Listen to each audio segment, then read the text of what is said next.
Chers amis, bonjour. Tout le monde a entendu parler de scoutisme. Le scoutisme a conquis le monde entier, puisque plus de 216 pays entretiennent des groupes de jeunes affiliés au scoutisme. Mais savez-vous de qui Baden-Powell, le fondateur de ce mouvement, de qui il s'est inspiré pour l'organisation de ce scoutisme?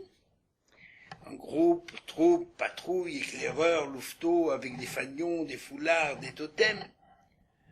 Je n'ai plus en tête le nom de l'ouvrage, mais il y a quelques lunes, j'avais lu que Baden-Powell, étant d'origine anglaise et lecteur assidu de la Bible, Baden-Powell, mort en 1941, s'est tout simplement inspiré de la Bible. Combien de scouts le savent aujourd'hui? Je n'en sais rien. En tous les cas, la Parasha Bamidbar nous parle justement de l'organisation des tribus d'Israël au niveau de leur campement et de leur déplacement dans le désert. Alors j'ai choisi deux personnages pour parler de cette organisation des enfants d'Israël dans leur marche. Il s'agit de Issachar et Zevulun. Pourquoi? Parce que justement, au-delà de cette marche dans le désert et de cette tranche d'histoire, leur comportement selon la Torah devrait être celui de l'homme en général et celui du juif en particulier. Issachar et Zevulun sont les chefs des tribus qui entouraient Nachshon ben Aminadav, chef de la tribu de Juda. C'est cette tribu qui marchait la première. Alors, d'abord, d'où vient la répartition du peuple d'Israël en tribus? Il faut pour cela remonter au patriarche Yaakov, qui avant de mourir a béni ses enfants et les a élevés au rang de tribus d'Israël en insistant sur le trait de caractère de chacun et de ses possibilités de contribuer à la naissance et au développement du peuple d'Israël. Ce passage de la Torah est essentiel pour comprendre le caractère spécifique du peuple juif d'hier et d'aujourd'hui, et de rappeler l'importance de chaque individu, homme ou femme, dans l'évolution du monde. Ceux qui disent par exemple les juifs, entre guillemets, en mettant tout le monde dans le même sac, n'ont aucune idée du caractère singulier de ce peuple, qui est héritier d'une longue tradition, qui lui permet de découvrir à chaque génération les moyens pour assurer sa pérennité. Tout commence avec Abraham, qui est un homme de génie qui découvre, par-delà les idoles, l'inanité des idoles, découvre l'existence d'un créateur. Eh bien, ce créateur qui ne s'est pas contenté de mettre des créatures au monde, mais un Dieu vivant qui cherche à donner la vie et le bonheur à ses créatures. Et Abraham, qui était un croyant convaincu dans un monde incrédule, eh bien, il a montré le chemin de Dieu à qui voulait l'entendre. Et c'est son petit-fils Yaakov qui va réaliser cet idéal en donnant naissance à un peuple des enfants d'Israël, un peuple qui va être le témoin de l'existence de Dieu, qui va être le gardien de son message et qui va être le témoin de l'action de Dieu dans le monde. L'aventure était lancée, encore fallait-il assurer son succès face à un monde idolâtre, hostile à toute évolution dans le domaine spirituel. Alors les enfants d'Israël vont descendre en Égypte, qui va être un laboratoire dans lequel va se forger l'âme du peuple juif grâce au miracle que l'Éternel accomplit en faveur d'Israël. Et le peuple d'Israël, libéré d'Égypte, va être désormais préparé pour entrer dans l'alliance du Sinaï.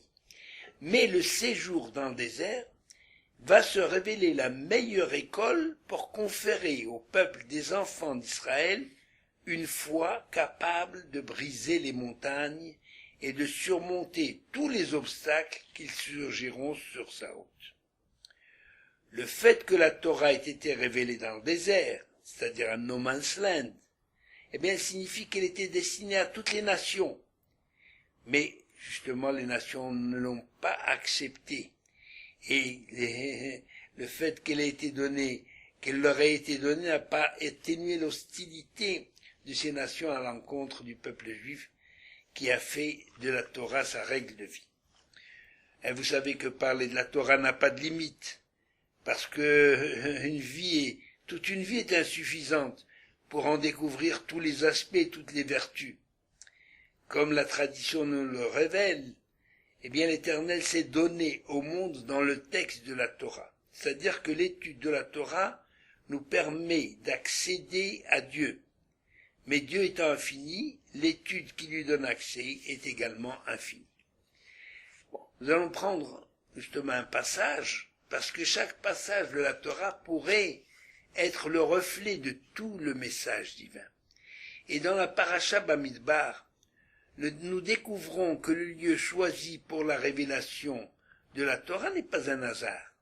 Le désert va en effet se révéler être la meilleure école pour la formation de l'âme du peuple, du peuple juif et de son esprit.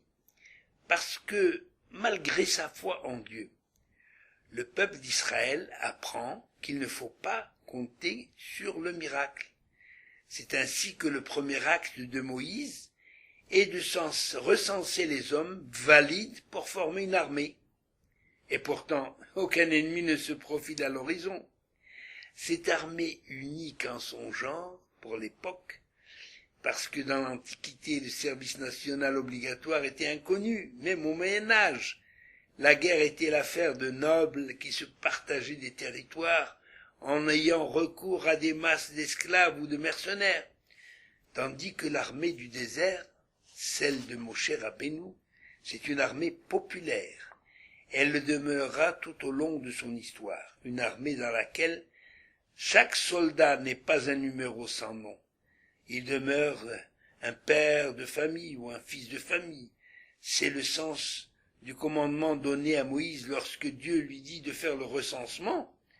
Ce n'est pas de faire des numéros, des matricules, mais il dit faites le relevé de toute la communauté d'Israël selon leur famille et leur maison paternelle. C'est dans Nombre 1, 2. Toutes les tribus doivent se rassembler autour de leur bannière, désignée par le mot fanion chez les scouts, et en hébreu c'est dégel. Or, selon le Shem Ishmuel, le mot dégel est synonyme de chibour, c'est-à-dire c'est un lien. C'est-à-dire que l'étendard autour duquel doivent se rassembler les membres de chaque tribu crée un lien entre eux et un lien avec l'Éternel. Chaque tribu a en effet son caractère propre, qui est consigné dans la couleur et les signes portés sur chaque étendard. La couleur d'ailleurs reproduit celle des pierres précieuses qui étaient incrustées dans le pectoral du grand prêtre. Vous savez, l'histoire des tribus, c'est quelque chose qui remonte très loin. Déjà en Égypte, chaque tribu avait conservé son identité, témoin la naissance de Moïse, le sauveur d'Israël, parce qu'on signale qu'il était né dans la tribu de Lévi. Le texte de la Torah est clair à ce sujet. Un homme de la tribu de Lévi prit pour femme une fille de Lévi. C'est dans l'Exode, chapitre 2, verset 1. Plus tard, les enfants d'Israël vont quitter l'Égypte, et ils se retrouvèrent face à la mer Rouge, poursuivis par le Pharaon. Et personne n'avait le courage de se jeter à la mer. Et c'est un homme, on connaît son nom. Le Midrash nous révèle qu'il s'agit d'un homme de la tribu de Juda, Nachshon ben Aminadav, justement celui dont j'ai parlé tout à l'heure, et qui marchait en tête de toute l'armée d'Israël. Parce que ce geste de courage et de foi totale en la toute-puissance divine, eh bien, Nachshon est devenu un exemple. D'abord, il est devenu une personnalité de premier plan, et il est devenu aussi un exemple pour le peuple d'Israël. La notion d'appartenance à une tribu n'est pas nouvelle. Elle était ancrée dans l'âme des membres du peuple juif. On la retrouve d'ailleurs aujourd'hui sous des formes diverses, imposées par les aléas de l'exil aux quatre coins du monde. Et si vous regardez les Juifs ont gardé des modes de vie et des traditions des pays dans lesquels ils ont séjourné, au niveau de la langue, de l'habillement, des traditions culinaires. C'est ainsi au sein du peuple d'Israël aujourd'hui, on rencontre des Ashkénazes, des Séfarades, et à l'intérieur de ces deux grandes formations que l'on peut qualifier d'occidentales et d'orientales, on distingue les Yékés d'origine allemande, les Sfards d'origine polonaise, les Litvaks d'origine lituanie, une variété innombrable de chassidim de différentes obédiences, les Satmars, les Vizhnis, les Bobov, les Chabadnikim, connus sous le nom de Lubavitch, les Tchernobyl. En fait, tous ces noms des chassidim sont en fait des noms de villages d'Europe orientale dans lesquels le mouvement s'est développé.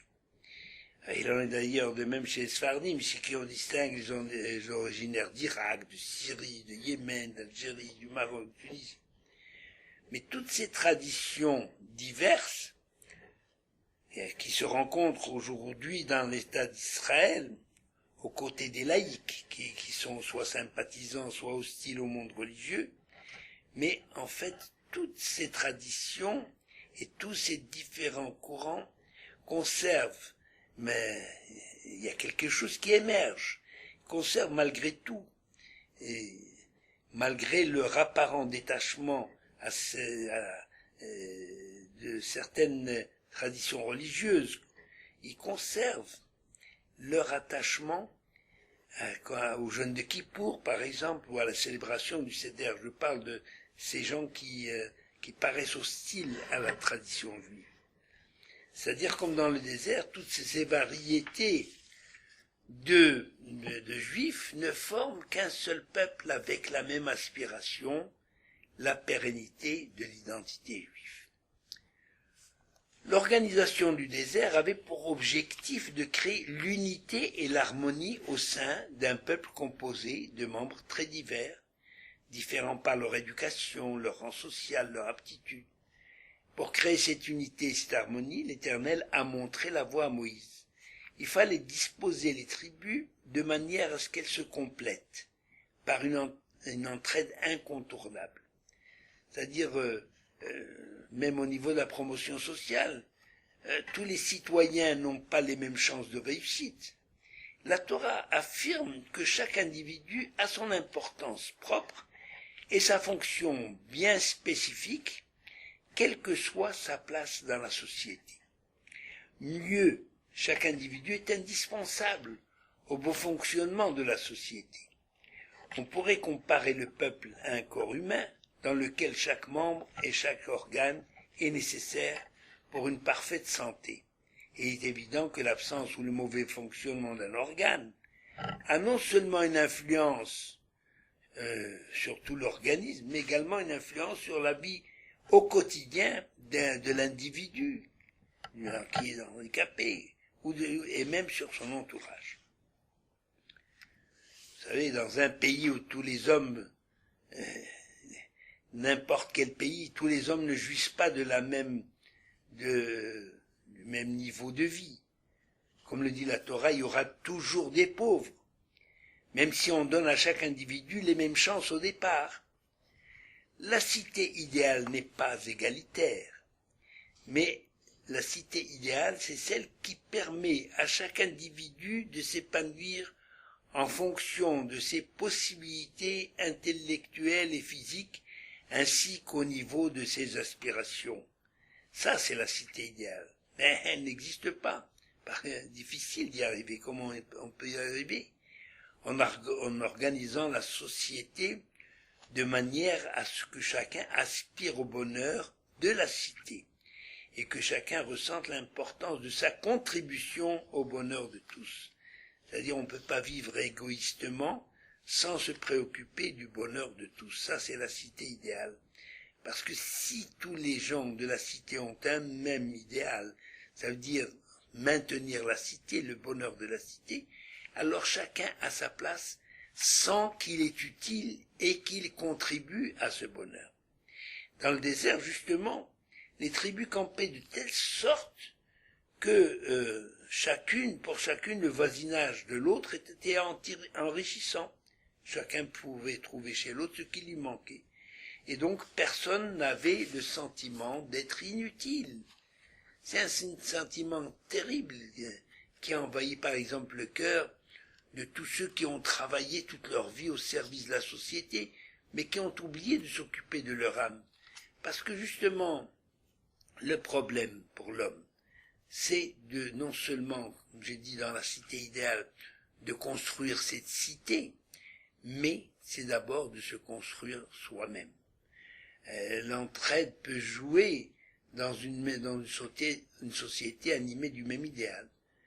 Or, cet idéal, justement, dans le désert, était symbolisé par l'emplacement du sanctuaire au centre des tribus. De sa place, chaque Israélite avait la possibilité de voir le lieu de la présence divine et pouvait bénéficier des bons exemples venus d'en haut. C'est ainsi que le chef de la tribu de Juda n'était autre que le Nachshon ben Aminadav dont j'ai parlé, l'homme qui s'est jeté le premier dans la mer en ouvrant le passage à tout le peuple, un homme de foi et de courage. Mais à ses côtés, c'est-à-dire à lui seul, ne pouvait pas servir d'exemple unique et définitif. Le courage et la foi ne suffisent pas. Il faut autre chose, justement. Moshe, sur l'ordre divin, a mis à ses côtés les tribus de Issachar et Zebulun. Deux tribus exemplaires, justement, par le contrat conclu entre elles, et un contrat qui est devenu un exemple au sein du peuple juif. C'est-à-dire que les hommes d'Issachar étaient doués d'une grande sagesse et avaient des dispositions pour l'étude de la Torah. Or, on sait, comme l'affirme Rabbi Elazar ben Azaria dans les Pirkei Avot, im en kemach en Torah. S'il n'y a pas de pain, il n'y a point d'étude de la Torah. C'est-à-dire, si on n'a pas de quoi se nourrir, on ne peut pas avoir l'esprit libre pour bien étudier la Torah. Mais d'autre part, cette sentence, elle est complétée par ve'im en Torah en kemach. Ça veut dire que si la bénédiction de la Torah se fait absente, alors il n'y a pas de point, ça veut dire il n'y a pas de bénédiction divine qui nous donne justement, qui nous envoie notre subsistance. Alors conscients de cette réalité, les deux tribus de Issachar et Zebulun ont signé un contrat. Zebulun, doué pour les affaires, subviendra aux besoins de Issachar, doué pour l'étude. Et ainsi, ils se partageront la récompense que promet la Torah à ceux qui y consacrent tout leur temps. C'est d'ailleurs cette association qui s'est perpétuée à ce jour. Et en effet, grâce à de nombreux mécènes, conscients de l'importance de leur investissement dans ce domaine de la Torah, l'étude de la Torah connaît aujourd'hui un essor extraordinaire, aussi bien en Israël que dans le monde. On n'a jamais vu autant d'étudiants dans les yeshivot ou autant de jeunes pères de famille consacrer tout leur temps à l'étude. L'étude pour l'étude, pas en vue d'un diplôme quelconque. Il est vrai que cette étude débouche dans la réalité sur de nombreuses possibilités dans la vie active. Il y a la formation des maîtres de grande valeur, de grande qualité, des chercheurs dans le domaine littéraire ou religieux, et même dans le domaine scientifique, après des stages appropriés. C'est ce qu'on découvre aujourd'hui, que beaucoup d'avrechim, c'est-à-dire de gens qui ont passé des années à étudier la Torah, en quelques mois sont capables d'être utiles dans de grandes entreprises et dans de grandes industries ou dans la recherche scientifique. Signalons qu'en plus des mécènes qui permettent l'ouverture de l'entretien d'institutions d'études, il existe au sein des communautés un système d'entraide absolument remarquable qui permet à bien des familles nombreuses et à des familles démunies de faire place justement à la spiritualité et de faire face aux difficultés de l'existence. Je connais une mère de famille nombreuse. Elle m'a confié n'arriver à nourrir et à élever ses enfants que grâce à l'aide discrète mais efficace qu'elle reçoit de la part d'associations caritatifs qui agissent avec discrétion, préservant ainsi l'honneur des membres de sa famille. Mais si vous avez la curiosité d'ouvrir un annuaire en Israël, celui de Jérusalem, ou de Bnei Brak par exemple, vous serez impressionné par le nombre de pages consacrées à des gmachim. Gmachim, c'est pluriel de gmach. Et gmach, c'est un mot formé par les initiales de Gemilut Chassadim, qu'on traduit en français par bienfaisance. On y trouve de tout, des médicaments, du matériel médical, tout le nécessaire pour la réception, des robes de mariée, le tout pour les enfants depuis le landau jusqu'au petit lit, jusqu'à la tétine. Il suffit de téléphoner et l'on vous dépanne gratuitement. Ce système permet justement à ceux qui consacrent leur temps à l'étude de la Torah, en attendant d'entrer dans la vie active, de ne pas faire supporter à leur famille les sacrifices ou les conséquences de leurs sacrifices. C'est également la leçon du désert, c'est-à-dire la capacité de l'homme de s'arracher à son paysage naturel et rassurant pour se trouver face à face avec l'infini du désert, un lieu de contemplation et de méditation. C'est-à-dire l'étude de la Torah possède cette vertu de conférer une grande humilité à ceux qui s'y adonnent, et seul l'homme humble peut atteindre la véritable crainte et le véritable amour de Dieu. La Torah donc s'adresse à des êtres humains, avec leurs qualités, leurs défauts. Elle n'idéalise pas la réalité, bien au contraire. Elle dénonce les travers dans lesquels les hommes peuvent tomber. La Torah n'est pas un manifeste électoral pour s'assurer les faveurs du plus grand nombre. La Torah est exigeante. C'est un joug parfois difficile à porter. Bien que s'adressant aux humains dans le langage des hommes, elle ne se rabaisse pas à leur niveau, bien au contraire. Elle cherche toujours à attirer l'homme vers le haut, malgré ses passions, ses faiblesses, ses faillites. La Torah va donc mettre l'accent sur l'importance de la valeur de l'individu. C'est-à-dire, en plus de la valeur de l'individu, Dieu attend que chaque juif, qu'il ait le sens du bien-être général, comme le dit le Talmud, Berov Am Hadrat Melech, la gloire de divine est plus grande en présence du plus grand nombre, d'où la nécessité du minyan, etc. Donc on rejoint ce que je disais tout à l'heure, de la cité idéale où chacun a le souci de l'ensemble, le souci de l'ensemble. L'introduction des Pirkei Avot déclare Kol Israël yesh lahem chelek leolam haba, sheneemar ve'amer kulam tzadikim leolam yirshu haaretz. Traduction, tout Israël, ça veut dire chaque juif, a sa part dans le monde futur. Ainsi qu'il est écrit dans le prophète, ton peuple sont tous des justes, ils hériteront le pays à jamais. C'est écrit dans le prophète Isaïe au chapitre 60, verset 21. Alvaï, si seulement ça pouvait être vrai, mais tout le monde n'est pas juste. Mais la Gemara de Sanhedrin, justement, qui rapporte cette parole du prophète, veut dire chaque individu a sa place qui est réservée. Eh bien, il a la possibilité d'être un tzaddik, un homme juste et bon, s'il le veut, et s'il agit en conséquence. C'est-à-dire que, comme dit Rab Joussia, quand il montera au ciel, on ne lui demandera pas « Est-ce que tu as été Moshe Rabbeinu ou bien tu as été Rabbi Akiva ?» On lui demandera « Est-ce que tu as été Zouchia ?» c'est-à-dire « Est-ce que tu as mis, tu as exploité toutes tes possibilités sur le plan justement de la vie. » Et la vie n'est pas seulement matérielle, il y a également l'homme est composé d'un corps et d'une âme. Il faut nourrir son corps, mais il faut également nourrir son âme. Et chaque individu a la possibilité d'être un tzaddik, un homme juste et bon, mais c'est-à-dire qu'il pourra prendre possession de la place qui est réservée dans le monde futur, mais que cette place n'est confirmée que dans la mesure où il la mérite. C'est comme ça qu'il faut comprendre cette Mishnah des Pirkei Avot. C'est pour cette raison, Les Juifs qui pensent que leur seule appartenance au peuple de Dieu leur confère toutes les qualités et tous les privilèges sont dans l'erreur. Le titre de Juif se porte avec humilité, dans la mesure où la personne se rend compte de la charge qui est la sienne, une position spirituelle et sociale lourde de conséquences.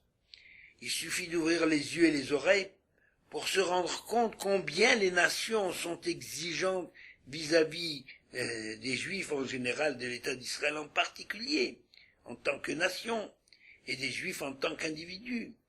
Inutile de faire des dessins pour comprendre à quoi je fais allusion.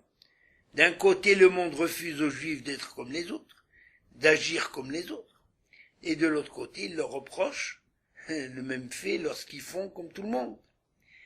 Par exemple, même des comportements louables par ailleurs deviennent une tare lorsqu'ils sont adoptés par les Juifs. Ainsi, les gens ne supportent pas que les Juifs s'entraident, se soucient les uns des autres. Vous les Juifs, vous vous serrez les coudes. C'est vrai, surtout lorsque nous sommes menacés dans notre existence. Nous n'avons pas de quoi avoir honte. Bien au contraire, nous sommes heureux d'affirmer notre unité, malgré nos énormes différences sur bien des points, unité acquise dans le désert autour du sanctuaire. Les descendants de Jacob campaient dans le désert en cercle concentrique, proches les uns des autres.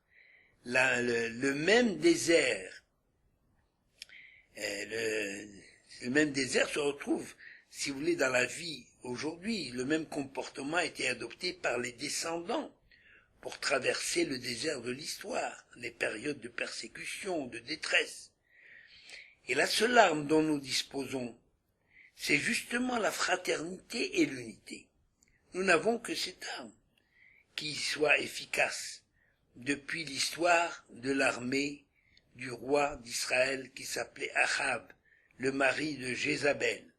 Et ce roi Achab et ses sujets pratiquaient l'idolâtrie, lui et son peuple, le peuple du royaume d'Israël, le royaume du Nord. Et pourtant, il n'a jamais perdu une bataille. Pour quelle raison? Se demandent nos sages. C'est parce qu'au sein de l'armée d'Achab régnait l'unité et l'harmonie. Et Rabbi Elazar, auteur de l'ouvrage Machalot HaMidot, rappelle justement, preuve à l'appui, que l'Éternel a pardonné aux enfants d'Israël leur mauvaise conduite tant chaque fois que la paix régnait entre eux. Certains de nos frères ont pensé à un moment que l'assimilation était une solution pour résoudre le problème de la haine portée injustement et gratuitement à l'encontre du peuple juif. Il y a déjà très longtemps, le Midrash s'est penché sur la question en interprétant le verset du Cantique des Cantiques Shuvi Shuvi Ashulamit, Shuvi Shuvi Venehezebach.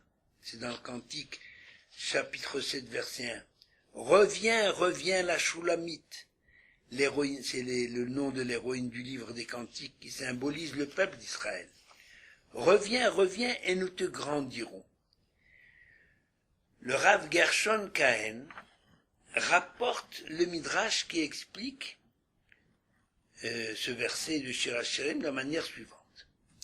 Les nations du monde disent à Israël, reviens aux Shulamites, attache-toi à nous, venez, attachez-vous à nous, venez chez nous, et nous ferons de vous des princes, des gouverneurs et des barons.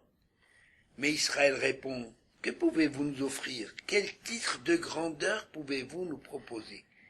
Pouvez-vous nous donner une noblesse plus grande que celle que Dieu nous a octroyée dans le désert? Degel Machane Yehuda, Degel Machane Reuven, Degel Machane Ephraim, Degel Machane Dan, c'est-à-dire que le mot Degel signifie à la fois le fanion, l'étendard, mais aussi un lien d'amour que l'Éternel nous a accordé. Et ça, on peut pas le trouver partout.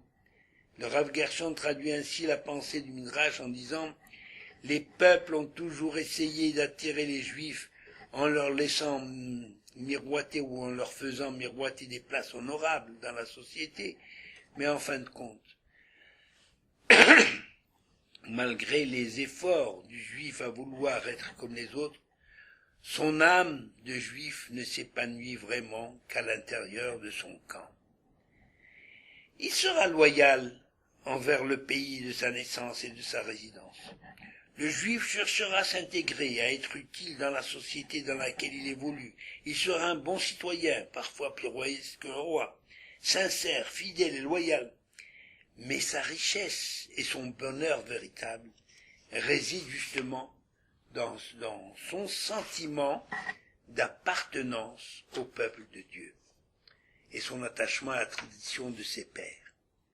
En définitive, la réponse donnée à un païen par un sage, dont le nom m'échappe, est très judicieuse. À la question du païen, le païen dit à ce sage, il est écrit dans la Torah, dans votre Torah, vous irez d'après la majorité. Alors pour quelle raison refusez-vous de vous convertir et d'être semblable à nous? Vous auriez raison, lui répondit le sage, s'il existait une majorité.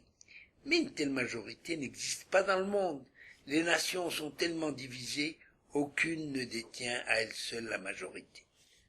En conclusion, ce qui se dégage, surtout de ce séjour dans le désert, c'est l'unité du peuple juif autour d'un concept érigé en idéal du fait d'être établi par Dieu.